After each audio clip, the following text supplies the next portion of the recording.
¿Qué tal, jóvenes? Buen día. Estamos en la penúltima clase de nuestro curso en línea, no presencial debido a esta contingencia, ¿verdad? Ya hemos avanzado bastante en las unidades temáticas. Estamos actualmente en la unidad 5, celdas electroquímicas. La semana pasada analizábamos los conceptos de potencial estándar de reducción. Varios de ustedes me preguntaron algunas cosas. Tuvimos un foro de dudas en Blackboard Collaborate, que reitero, lo vamos a hacer esta semana nuevamente en la misma dinámica. Y creo que hemos avanzado en esos temas, ¿no? Si tienen alguna pregunta o duda, no se apuren, me pueden mandar un correo o asistir a las sesiones de Blackboard Collaborate en donde podemos implementar esa resolución de dudas, ¿no? Entonces, esta semana vamos a analizar los conceptos de la ecuación de Nernst y también los conceptos de electrólisis, en donde definidamente vamos a tomar todos los conceptos que analizamos, más algunas cosas que tengo que discutir de electroquímica, específicamente hablando de fisicoquímica y termodinámica, y aplicándolo en una celda con algunos parámetros que ya conocemos y otros nuevos, ¿no? Entonces, pongan mucha atención porque esta clase es muy importante que ustedes desarrollen la cuestión analítica para pensar qué está ocurriendo en la celda, qué se oxida, qué se reduce, etcétera, ¿no? Entonces vamos a iniciar con la primera pregunta que hago en esta clase es ¿y qué pasaría, no? ¿Qué pasaría si no tenemos condiciones estándar? La clase pasada preguntábamos que para que exista una celda voltaica y existe el potencial de reducción estándar, debería haber temperatura, presión y composición definidas para poder tener ese potencial. Pero les voy a decir algo, en la realidad el potencial de reducción estándar nada más es una referencia, porque en sí generalmente nunca tenemos esos valores de concentración o temperatura o presión. Imagínense aquí en Mexicali, ¿no? Vas a una empresa, tienen una celda voltaica o electrolítica y pues el aire acondicionado en la parte operativa no da abasto para enfriar esto suficiente, pues los trabajadores siempre están sudando y entonces preguntas, ¿no? Bueno, si estás en un proceso anodizado o un cromado, el potencial estándar que se requeriría sería pues el que marcaría nuestras tablitas, ¿no? Sin embargo, mides la temperatura del lugar y la solución está a 32, 35. De ahí yo ya no puedo confiar en que ese valor está sujeto a los potenciales de estándares, ¿no? Entonces yo tendría que hacer un tipo de análisis, ¿no? Y ese análisis es buscar qué tan diferente es el potencial estándar con respecto al potencial real que está practicando la celda. Para eso hay toda una deducción físico-química que no está implícita en este curso, pero pues pueden buscarla, ¿no? Yo creo que no lo hagan porque involucra muchos conceptos que aún o probablemente nunca vayan a ver, que por ejemplo la energía de Gibbs, equilibrio químico, etcétera, etcétera, ¿no? Entonces, precisamente hablando de eso, hay un investigador, ¿no? Que desarrolla una ecuación, Nernst, y él nos permite calcular o encontrar la FEM de una celda que se produce en condiciones no estándares, o bien determinar la concentración de un reactivo producto midiendo la FEM de la celda. Entonces yo puedo hacer de las dos cosas, ¿no?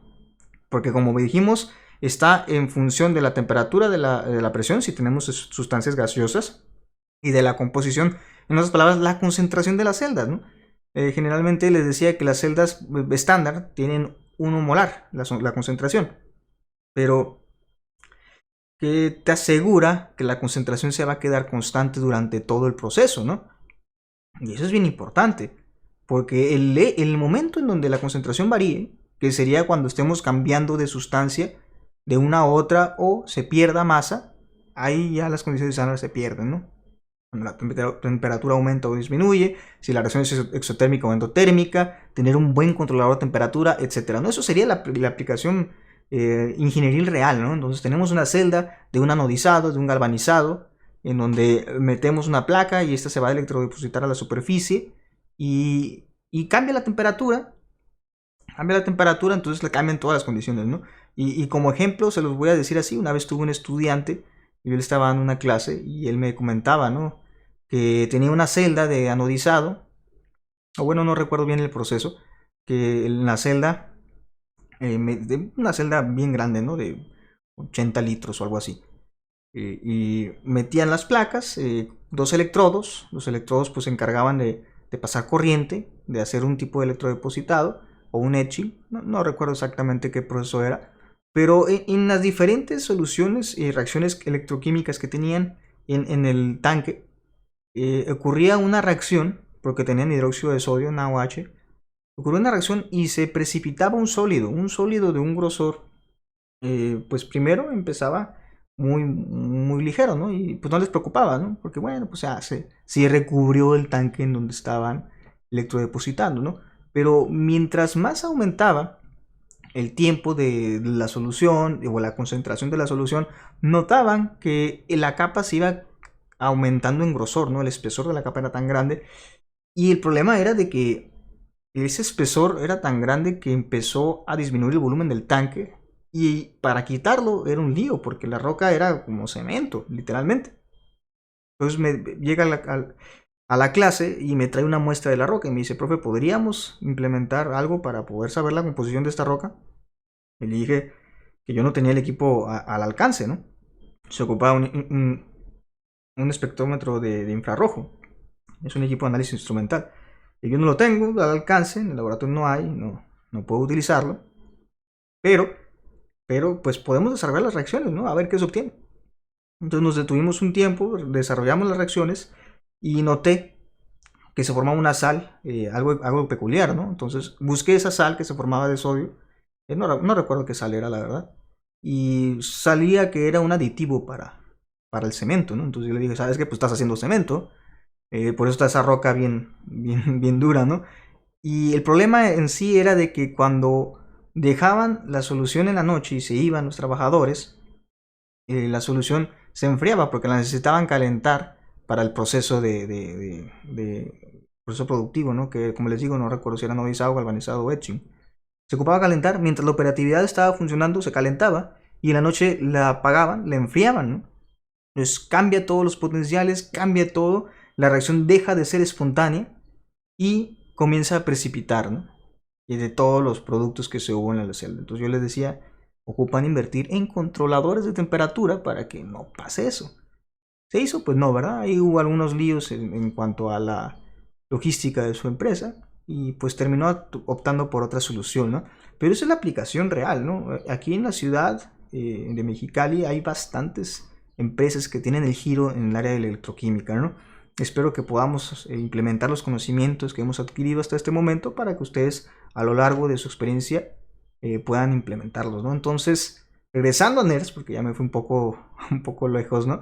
Regresando a NERST, hablamos de que esta ecuación nos rige la obtención de el potencial de la celda no estándar, por eso aquí no tienen el cero, ¿no? O el grado que indica estándar, en función del potencial estándar y los cambios y la variación de la temperatura entre algunas constantes que por ejemplo R, voy a poner acá los datos, ¿no?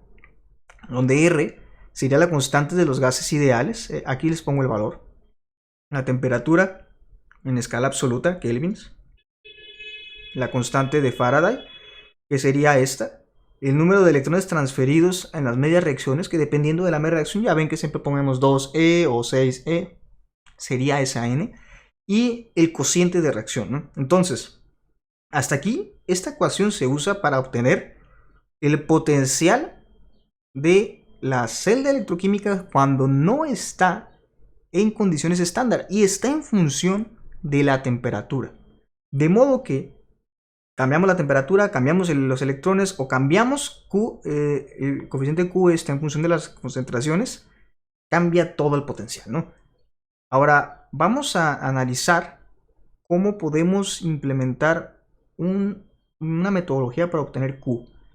Y aquí el problema es de que Q va de la mano mucho con la fisicoquímica. Va de nuevo, se parece que siempre lo digo, ¿verdad? Pero es que la electroquímica es un tema de fisicoquímica, ¿no? Entonces, el cociente de reacción también tendríamos que estudiar un poco el equilibrio químico. No voy a tocar el equilibrio químico porque les digo, no es competencia de su curso. Ustedes pueden ver el temario, no está equilibrio químico. Y hablaríamos nada más del cociente de reacción. Y se los voy a poner así muy sencillo, ¿no? Si nosotros tuviéramos una reacción química, el cociente de reacción se obtiene de esta forma, en donde, bueno, se los voy a explicar mejor con una ecuación, ¿no? Entonces, si tuviéramos esta ecuación química, en donde tenemos AA más BB produce CC y DD, ¿no? Y ponemos la misma ecuación. Aquí podríamos definir que cuando ponemos un corchete se indica la concentración de la especie química I en función de los moles por litro, siempre y cuando la especie sea iónica, para esta parte de la electroquímica, ¿no? Y las A, B, C y D minúsculas indicarían el coeficiente estequiométrico, ¿no? Entonces, si yo tengo una reacción química que tiene o sigue este tipo de nomenclatura o de ecuación, yo puedo introducir sus concentraciones elevado a la potencia de sus coeficientes estequiométricos para obtener el cociente de reacción, que es una constante, pero esta constante nada más es en un punto, ¿no? En un punto, ¿no? Cuando las concentraciones son tales, a tal temperatura, a tal presión, es el cociente de reacción, ¿no? Que es una tasa que nos mide más o menos cuánto se está produciendo en función de los reactivos, ¿no? Es todo lo que mide este tipo de constante que funcione solamente en un punto, ¿no? Entonces, de aquí, muchachos, es cuando nosotros podemos cambiar un poco la ecuación de Nernst en funciones de las concentraciones, perdón, de las constantes que tenemos, y simplificarlo para quitar todas las constantes, y nos quedaría algo así, en donde E potencial o la FEM de la celda en condiciones no estándar sería igual a la FEM estándar menos este número, que básicamente es englobar las constantes que teníamos ahí. V indica las unidades que va a terminar teniendo esto. Sobre n seguimos teniendo el número en n log de q. Ahora q no es valor absoluto, sin embargo pues no va a haber un valor negativo en este caso, porque es un cociente de concentraciones de masa. No hay masa negativa, ¿no? Entonces siempre va a ser positivo.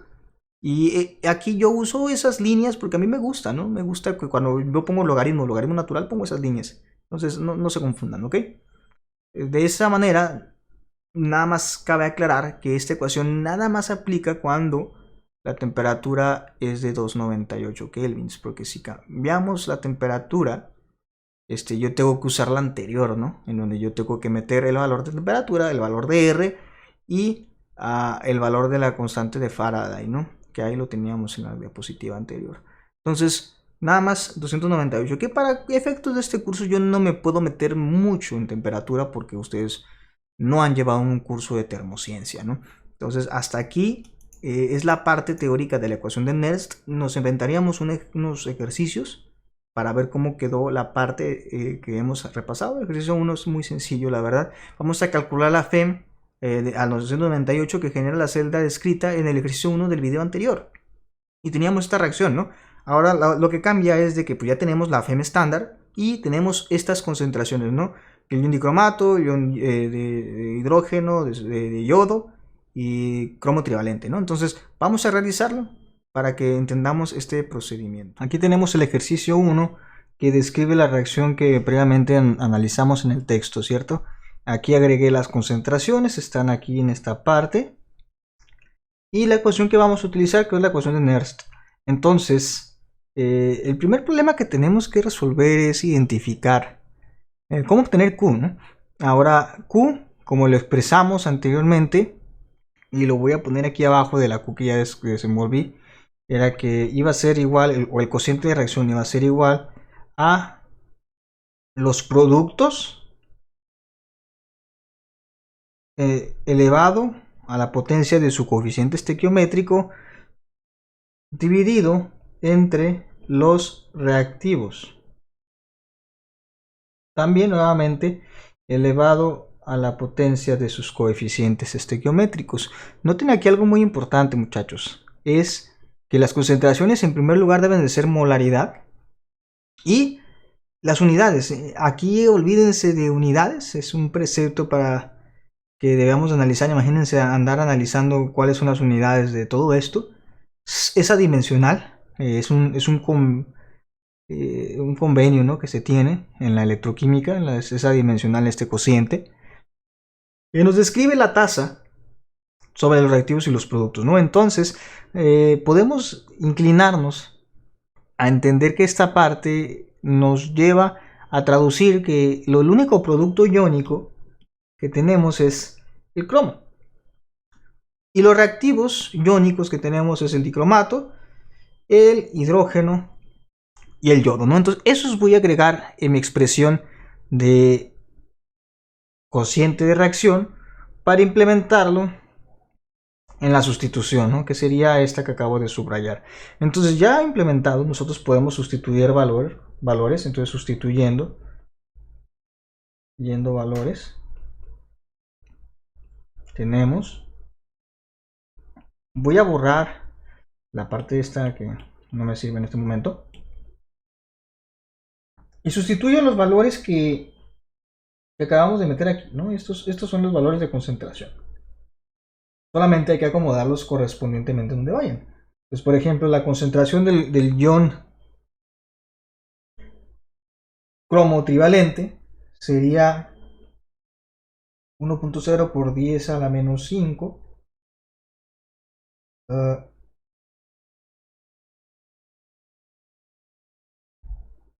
al cuadrado, ¿verdad? Porque la expresión me dice que es 2, el cromo trivalente, y lo dividimos, y creo que el cociente va a ser un poco más largo.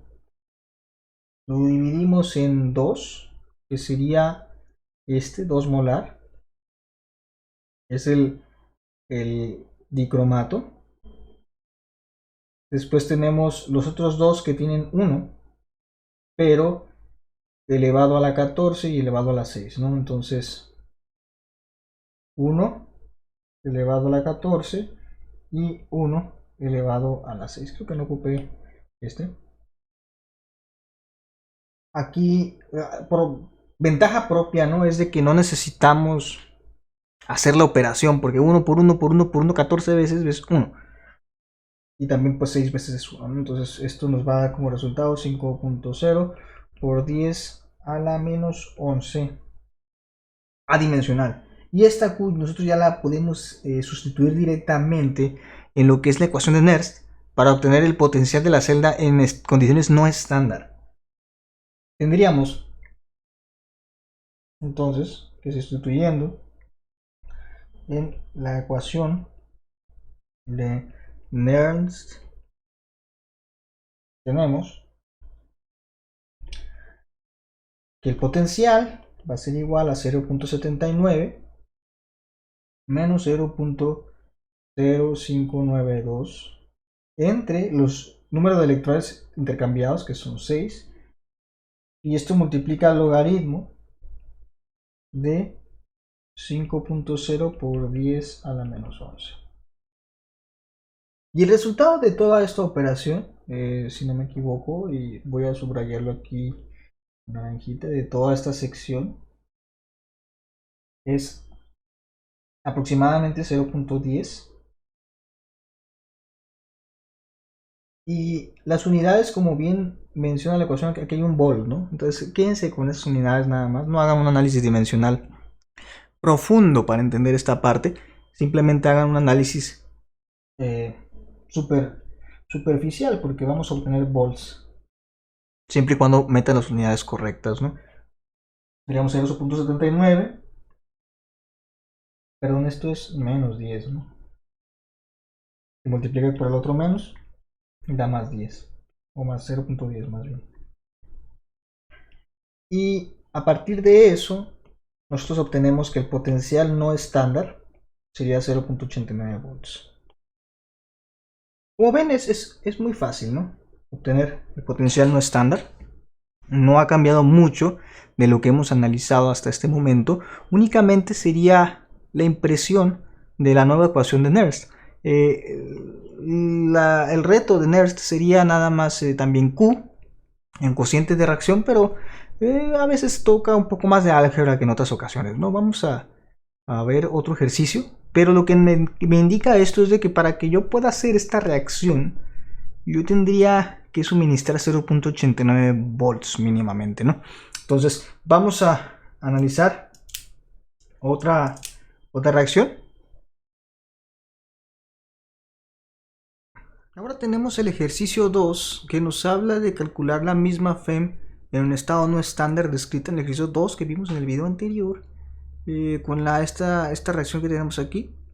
Cuando las concentraciones son estas, el aluminio trivalente y el yodo iónico, ¿no? Entonces vamos a analizar este ejercicio que es muy similar al anterior, pero hay un truco en este, ¿no? Pongan mucha atención. Vamos a resolver el ejercicio 2. Miren, tenemos esta ecuación, ya nos dan las concentraciones. El primer problema, o siempre el primer reto, es encontrar lo que es el cociente de reacción. De modo que podríamos simplemente poner los productos. Entonces, los productos son estos, de acuerdo a las concentraciones que tenemos aquí, porque nada más tenemos productos iónicos. Otra observación es, observen bien que debemos elevar a la potencia del coeficiente estequiométrico 2 y 6 correspondientemente a cada uno de las especies químicas que estamos en nuestro ejercicio. Y la otra es, no hay reactivos iónicos. Los dos están en estado sólido, por lo tanto yo no considero los reactivos para este cociente de reacción, ¿ok? Y con no considero es no voy a dividir entre cero, simplemente no pongo ningún cociente porque los dos están en fase sólida, no en fase acuosa. De modo que no consideraré estas concentraciones, ¿no? ¿Por qué es esto? Bueno, porque en realidad, y otra vez vamos a hablar de físico-química, ¿no? En realidad el cociente de reacción no se mide con concentraciones, sino con un coeficiente que se llama coeficiente de actividad y la actividad molecular que tienen cada uno de ellos, ¿no? Por lo tanto, los reactivos o productos en estado sólido no tienen actividad. Su actividad es cero, o bueno, no medible, ¿no? No hay interacción. Por lo tanto, no se consideran en la ecuación de cociente de reacción, ¿ok? Si se les hace sobreexplicado, simplemente no incluyen cuando sea sólido, ¿no? Entonces, por alguna razón yo puse aluminio aquí, yo quería poner 4 por 10 a la menos 3, ¿no? No sé por qué puse el aluminio. Entonces, si resolvemos esto, nos va a dar más o menos un número similar. Aquí yo lo estoy redondeando, ¿no? 1.6 por 10 a la menos 17. Y ya puedo aplicar la ecuación de Nernst, siendo 2.19 el potencial estándar de reacción que tuvimos en el video pasado, en el ejercicio 2, menos 0.0592 entre cuántos son los electrones transferidos, son 6, logaritmo de 1.6 por 10 a la menos 17, ¿no? De modo que si nosotros hacemos toda la operación, nos va a dar alrededor de 2.35. Les invito a que lo corroboren, a ver si no me equivoqué yo. Pero más o menos el potencial aumenta, ¿no? Si nosotros cambiamos las concentraciones de estándar a esto, el potencial de la celda cambiaría un poco, ¿no? Vamos a resolver el ejercicio 3, muchachos. El ejercicio 3 me describe cómo poder apreciar una celda no solamente en sus condiciones no estándar para obtener el voltaje mediante la ecuación de Nernst, sino también para poder obtener, por ejemplo, una concentración. En este caso, si nos dicen el voltaje de la celda en una celda de zinc hidrógeno a 25 grados centígrados, quiere decir que condición estándar de temperatura, nos dan la concentración de zinc. Nos dan la concentración de zinc y nos pone la presión del hidrógeno. Es únicamente para indicar que, bueno, si hay presión de hidrógeno es que quiere decir que está el electrodo estándar de hidrógeno, ¿no? Y hay hidrógeno gaseoso y está en condición estándar, pero no sabemos cuál es la concentración de hidrógeno. Entonces ahí es el detalle, ¿no? Luego nos pregunta el pH de la celda.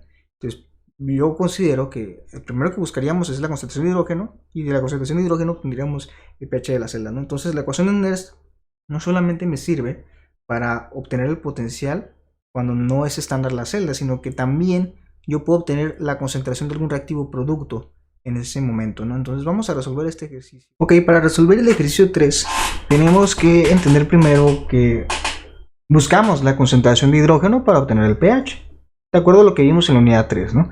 El primer reto sería ver qué datos tenemos y qué datos no tenemos. Por ejemplo, si yo quiero aplicar la ecuación de Nernst, que es evidente que lo voy a terminar haciendo, vamos a ver qué obtenemos, ¿no? 9,2 n logaritmo de q, ¿no? Entonces, para empezar, nos dan el potencial de la celda en condiciones no estándar, que sería este. Potencial estándar de la celda yo no lo tengo, al igual que yo no tengo Q y que yo no tengo N, pero los puedo obtener, ¿no? Aquí yo ya les escribí la ecuación, y pues sería ups, me pongo amarillo, sería en función de los sinks, porque vamos a ver cuántos electrones se transportan, ¿no?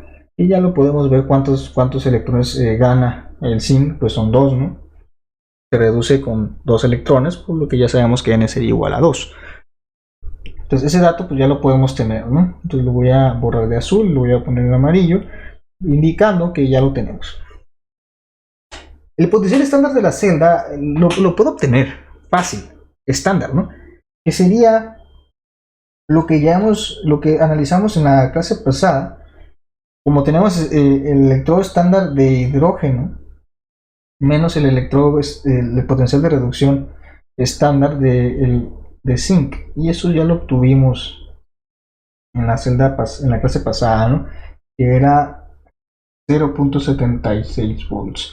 Entonces ya tenemos este dato y nos faltaría Q, ¿no? Para poder encontrar el pH de la solución, yo estoy buscando la concentración de iones de hidrógeno. Voy a ponerlo en azul para indicar que lo estoy buscando, la concentración de iones hidrógeno, y así poder obtener lo que estamos inquiriendo, ¿no? En este caso, que sería el pH de la solución. Recordando nuevamente, lo voy a poner aquí en azulito, el pH es igual a menos logaritmo de la concentración de iones hidrógeno, ¿no? Entonces yo estoy buscando eso. Lo primero que tengo que hacer es despejar Q. Entonces, despejando Q, despejando y resolviendo para Q, tenemos, lo primero es meterle valores. Podemos simplemente despejar todo y dejarlo Q, log Q sería igual al potencial que tenemos, que es, lo voy a subir un poquito, 0.45, menos el potencial que lo estoy pasando restando, y es 0.76. Entonces ya quitamos esto ya lo quitamos, esto ya lo quitamos. Bueno, lo estamos escribiendo. Y esta sección lo voy a poner en rojo. Esta sección está multiplicando a esta, de modo que yo lo paso dividiendo, ¿no?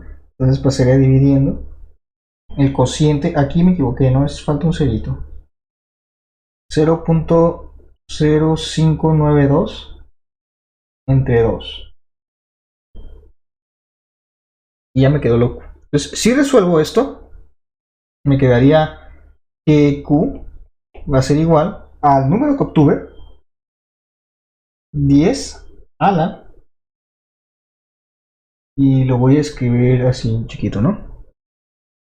Lo voy a mover para acá abajo.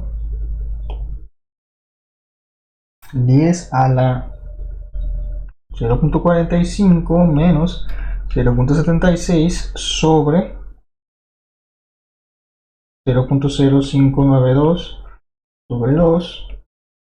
Esto lo encierro en corchetitos y resolvemos para Q. Entonces el valor numérico de Q sería equivalente a 2.97 por 10 a la 10.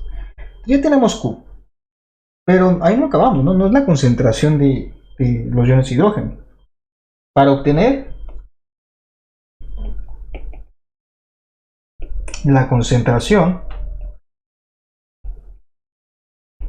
de iones de hidrógeno tenemos y aplicamos la ecuación de Q, ¿no? En donde Q, bueno, en este caso, pues ya es 2.97.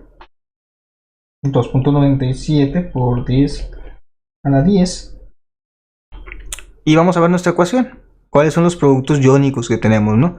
Entonces nada más tenemos hidrógeno y zinc. De modo que yo ya puedo sustituir en la ecuación de Q, ¿no? Entonces vamos a irnos para abajo. Sería igual esto a 1, que es la concentración del zinc, entre la concentración de hidrógeno, pero al cuadrado. Entonces básicamente esto ya lo resolvimos, ¿no? Despejando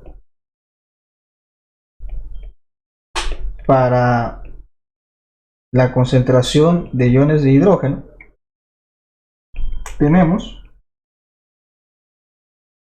que esto sería igual a la raíz cuadrada de 1 sobre 2.97 por 10 a la 10. Entonces, resolviendo, tendríamos que la concentración de iones de hidrógeno es igual a 5.80 por 10 a la 6 molar, ¿no? Recuerden que las concentraciones siempre de M son en molar. Y con eso ya aplicamos la definición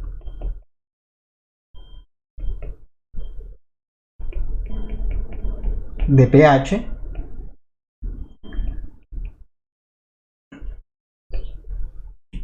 que sería pH sería igual a menos logaritmo de 5.80 por 10 a la menos 6.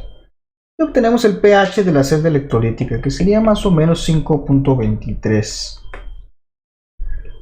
pH ligeramente ácido, pero básicamente aquí la aplicación es de que nosotros podemos utilizar la ecuación de Nernst para obtener la concentración de los iones de hidrógeno y así indirectamente obtener el pH, ¿no?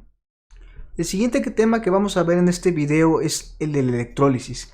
Y hablando específicamente, hemos analizado las celdas voltaicas, pero en esta ocasión vamos a ver el fenómeno de electrólisis, ¿no? Entonces, hablamos que como las celdas voltaicas se basan en reacciones espontáneas redox, si aplicáramos el proceso inverso, quiere decir que en vez de que la reacción produzca una FEM o un voltaje, sino que aplicamos un voltaje a un sistema reactivo, es posible conseguir que las reacciones que no eran posibles, que fueran espontáneas en condiciones normales, estándar, es posible que podamos hacer que sean o que se lleven a cabo reacciones que no se llevaban a cabo sin introducir corriente, ¿no? Entonces, aquí es muy, muy importante porque empezamos a aplicar el concepto de electrólisis para poder hacer celdas en donde inducimos una reacción a ocurrir metiéndole un voltaje, ¿no?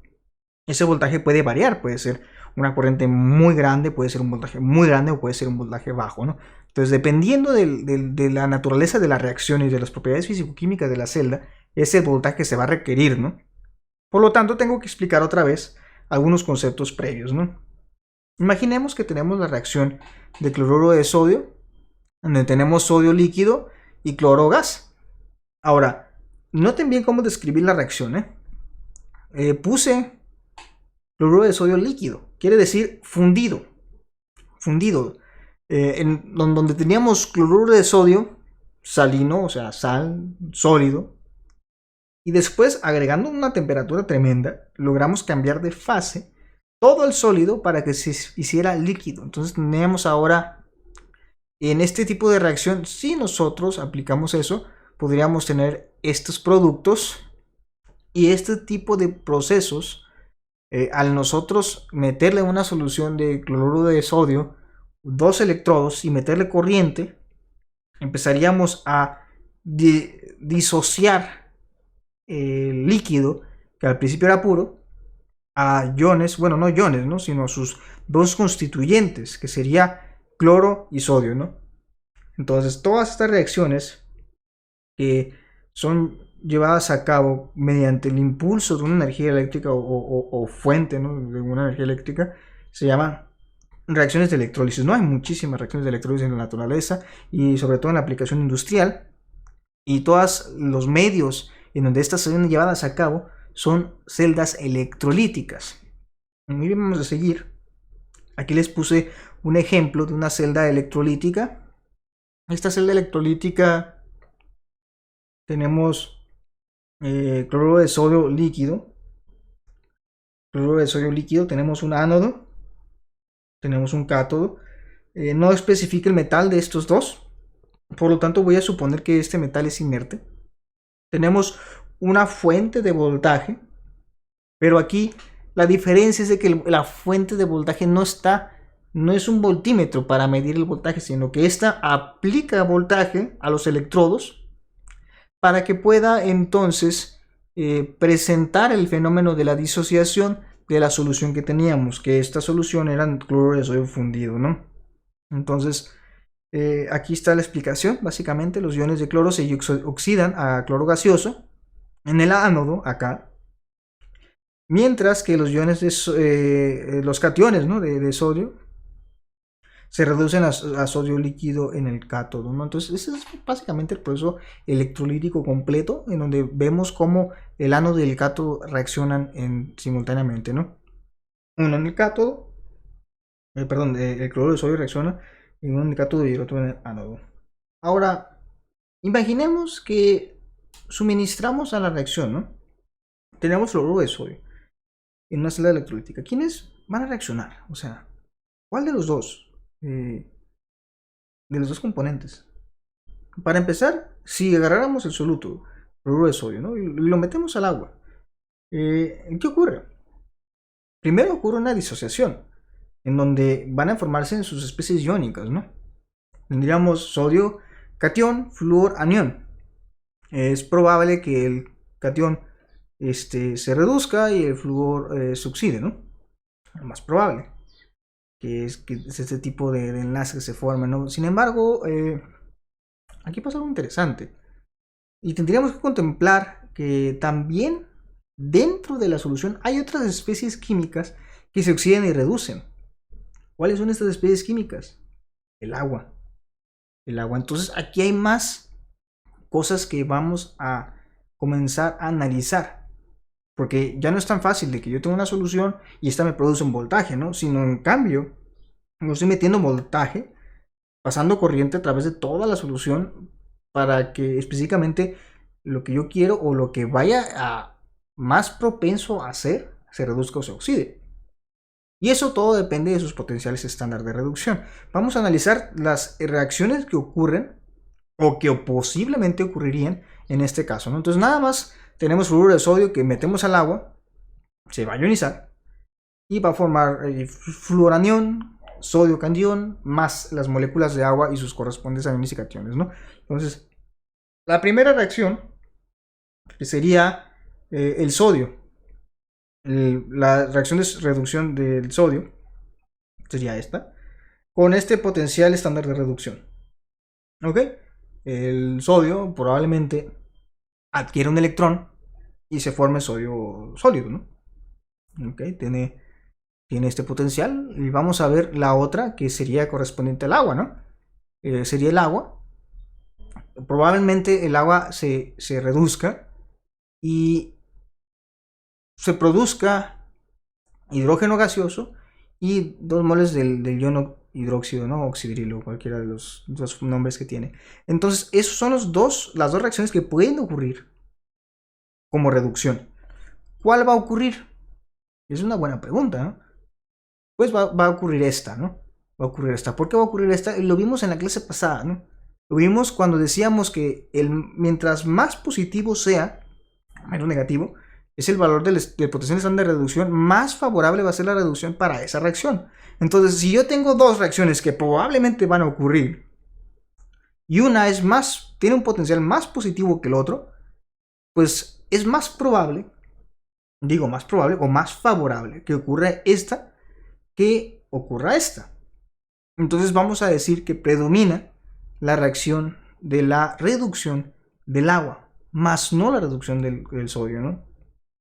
Y ahora para la oxidación, por cierto, esto ocurre en el cátodo, ¿no? Para la oxidación tendríamos la oxidación del flúor, que sería cómo pierde electrones, ¿ok? Vemos que el potencial de reducción es alto, es algo alto. Vemos también que otra vez el agua, pero aquí en cambio el agua, esta también está en sus tablas, por cierto. La oxidación del agua produciría también, pero ahora ya no es hidrógeno, ahora es oxígeno gaseoso, produciría 4 moles o moléculas del ion hidrógeno acuoso y 4 electrones, con un potencial de 1.23. Y aquí lo interesante es de que si no tuviéramos ni el flúor ni el sodio, podría ocurrir esta o esta, ¿no? Que son básicamente la electrólisis del agua. Pero también hay otro, que es el producto de este, ¿no? Esas son las 3 reacciones de oxidación que pueden ocurrir, ¿no? Y aquí la regla es, cuanto más negativo o menos positivos es el valor de la potencial estándar de reducción, es más favorable la oxidación. Entonces díganme cuál va a ocurrir, ¿no? Pues ya sabemos que va a ocurrir la última, porque la última tiene un potencial estándar de reducción de 0.4. Entonces, y de hecho, ¿no? Vemos que los productos de la primera son reactivos de la segunda, entonces va a haber una simbiosis de cargas muy, muy, muy interesante, ¿no? De modo que, si vemos esta celda, si la analizamos, ¿no? Lo más probable es que simplemente sea una electrólisis del agua, así. Ya va a depender muchísimo del voltaje que nosotros suministremos, en que si queremos que se electrolice el fluoruro de sodio, ¿no? Pero lo más favorable que va a ocurrir con potenciales mínimos sería la electrólisis del agua. Otro ejemplo sería, y vamos a hablar de otro ejemplo, ¿verdad? Sería como tendríamos cloruro de sodio en disolución acuosa, lo mezclamos, ¿no? Lo disolvemos, lo agitamos un poco y empezamos con los electrodos, ¿no? Aquí ocurriría algo muy similar. Tendríamos la disociación del sodio y el cloro. Eso ya lo conocemos. Tendríamos los aniones y cationes correspondientes. Y después, esta sería la reacción, ¿no? Más o menos en medio acuoso, ¿no? En medio acuoso. De modo que tendríamos estas 4 reacciones para analizar. Y para este caso, la reducción es lo mismo, ¿no? Porque seguimos teniendo sodio y la reacción posible de reducción del agua. Por lo tanto, vemos que es más favorable efectivamente la del agua, como ustedes bien lo han de haber analizado, que es idéntico al ejercicio anterior, al ejemplo anterior, perdón. Pero en el caso de la oxidación o lo que ocurre en el ánodo, podemos analizar lo siguiente, ¿no? Y de acuerdo a la regla que les acabo de plantear, es que mientras menos positivo o más negativo fue el proceso de oxidación, más favorable sería, ¿no? Entonces, ¿aquí cuál sería? Pues bueno, de acuerdo a su característica, yo diría que sería este, ¿no, maestro? Y pues sí, ¿no? Aquí está 1.23 más negativo, menos positivo. Sin embargo, los experimentos indican que el que en realmente ocurre es el otro. Porque tiene, aunque tenga un potencial más positivo que el otro, ocurre la oxidación del cloro. Y bueno, es que bajo la regla que acabamos de plantear, esto no tiene nada de sentido. Pero termodinámicamente hablando, tiene más sentido esto que la reglita esa del más positivo, más negativo, ¿no? Y digo eso porque hay un concepto que se llama energía de activación, que básicamente la energía de activación es el mínimo nivel requerido de energía que necesita una molécula, un compuesto, para poder interactuar, ¿no? Y esa energía se mide en choques moleculares, se mide en rotaciones, en cuánta facilidad tiene para desprender su enlace y formar otros, ¿no?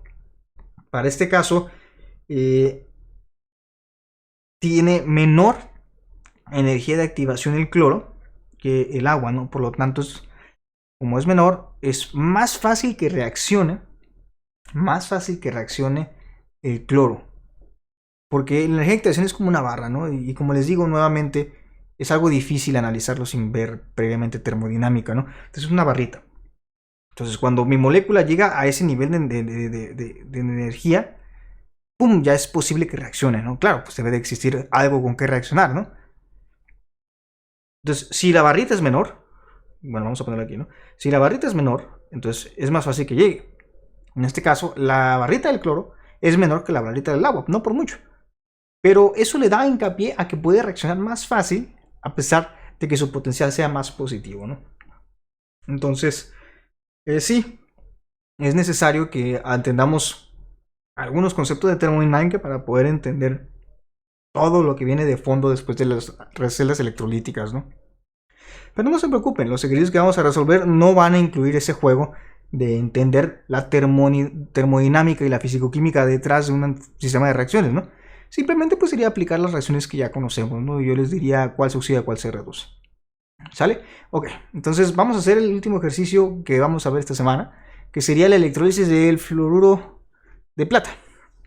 AgF, ¿no? Entonces tenemos una disolución ácida y esta origina la formación de plata metálica y oxígeno gaseoso. Noten, ya nos dan los productos. Nos da plata metálica y oxígeno gaseoso, ¿no? Entonces vamos a ver qué podemos obtener con eso y nos dice que escribamos la media de reacción para cada proceso y calculemos la FEM externa mínima necesaria para este proceso en condiciones estándar. ¿Qué se quiere decir eso? Bueno, es la FEM que necesita introducirse al sistema, otra palabra, el voltaje o el potencial, para que empiece a reaccionar, ¿no? Ok, vamos a resolver. Ok, en este ejercicio el dato principal que es importante interpretar es que nos dice que hay de productos plata sólida y oxígeno gaseoso. A partir de eso, chicos, a partir de eso es de que yo, entonces en mis medias reacciones, yo debo de tener estos productos, ¿no? Deben existir estos productos. Y ya nos da un hincapié, porque ya tendríamos que buscar reacciones de reducción y oxidación que incluyan la producción de oxígeno, ¿no? Y eso nos facilita muchísimo la chamba. Por ejemplo, si yo me voy a mi tabla que les di la semana pasada y busco las de plata, tendría que, para que me salga plata sólida, está esta ecuación, ¿no? Sería plata medio acuoso más un electrón me da plata sólida, ¿no? Y esto tiene un potencial de 0.799 volts. Entonces, ok, voy a mover esto para acá, ¿no? Es posible que esto también lo voy a mover para acá para que me quepa todo. Me da una ventaja de tener todo esto, es de que hasta lo puedo hacer más chiquito. Muy bien, entonces eso tenemos de potencial de reducción, ¿no? Ahora, nada más es la reacción que me va a dar plata sólida, ¿no? Para la oxidación, pues el agua es la única que daría oxígeno molecular, ¿no? Porque independientemente que se oxide el flúor, y lo voy a poner aquí nada más para que ustedes lo vean, si oxidamos el flúor y pierde 2 electrones, daría algo así, ¿no? Con un potencial de 2.87 volts. Mientras que si oxido el agua, que sería 2 moléculas de agua, me daría algo así, ¿no?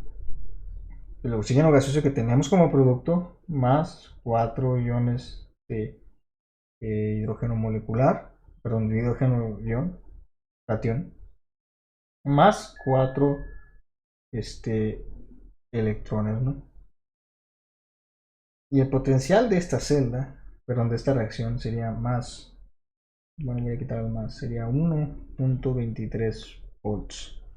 De modo, jóvenes, que si yo tuviera estos 12 casos cuáles son las únicas reacciones que me producen estos productos. Se lo subrayo, ¿no? Ahora, apliquemos la regla que menciona que nada más sería el más negativo o menos positivo en la oxidación. Pues aún así este gana, ¿no? El flúor no se va a oxidar. O bueno, no es favorable la oxidación del flúor comparada con la oxidación del agua. Mientras que la reducción de la plata, mientras más positivo, más favorable. Y nada más les voy a poner los potenciales estándar de reducción. Por ejemplo, de agua a hidrógeno molecular sería 0 menos 0.83 volts. Y también el de hidrógeno catión reducido a hidrógeno molecular sería 0 volts. Entonces, ¿cuál es más positivo de los tres? Que son los tres que podrían pasar en el cátodo. Nuevamente, llegamos a la conclusión que es esa. Entonces, de las dos formas podemos llegar, ¿no? Esto nada más es para ampliar. Desde el momento en que nos dicen que esos son los productos, es una manera indirecta de obtener las semireacciones para este proceso, ¿no? Entonces, eso sería el inciso A, ¿no? Básicamente, identificar que esta sería, y lo voy a subrayar en azul, para el cátodo, y esta sería para el ánodo.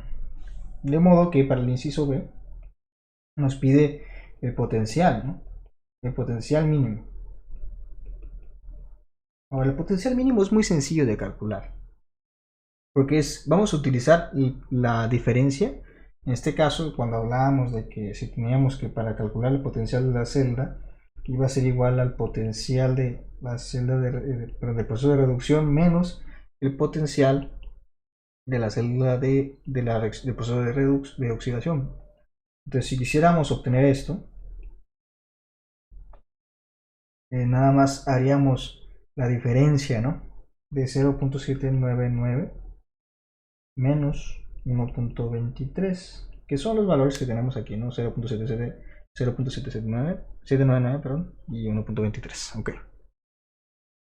Y el potencial de la celda sería equivalente a menos 0.43 volts. Ahora, este resultado me indica que la celda no es espontánea. Eso lo vimos en el video pasado. Negativos no es espontáneo. Sin embargo, también me dice que se necesitan aplicar 0.43 volts de FEM, fuerza electromotriz externa, para iniciar la reacción. Entonces, cuando el signo sea negativo en la FEM, que es como lo tenemos aquí, cuando el signo sea negativo, nos indica que la reacción no es espontánea, o sea, no va a producir ese voltaje. En cambio, yo necesito mínimo aplicar ese voltaje para que pueda ocurrir la reacción que estoy describiendo. Eso es calcular el potencial estándar de una celda electrolítica, ¿no? ¿Cuánto potencial debo de suministrar yo?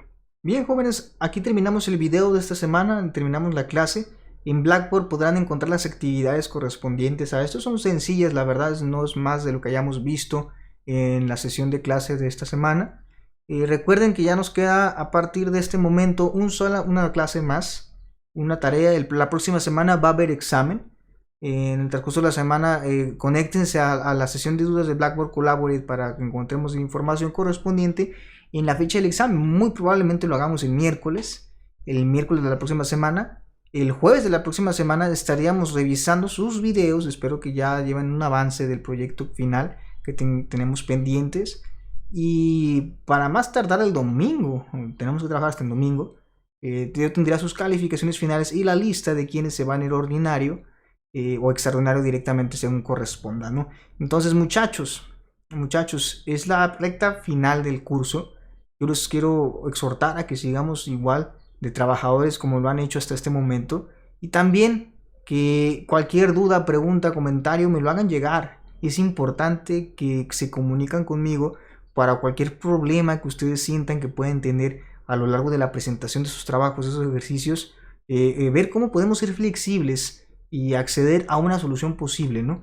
Y no se encierren, no sientan que el mundo se les viene encima. Supongo yo que muchos profesores a estas alturas ya les están pidiendo muchos trabajos, ¿no? Algunos ya están cerrando curso. Espero que les vaya muy bien, la verdad, mucha suerte en sus finales. Y estamos para servirles, para ayudarles en lo que podamos, ¿sale? No se sientan mal, no se estresen, ya estamos en lo final. Ya después de esto vienen vacaciones en cuarentena, al parecer. Así que no se estresen, muchachos. Vamos a estar pendientes para cualquier cosa que ustedes tengan como pregunta, ¿no? Un saludo, cuídense mucho y los veo miércoles y jueves en la sesión de dudas en Blackboard Colabore, ¿no? Un saludo, que estén bien.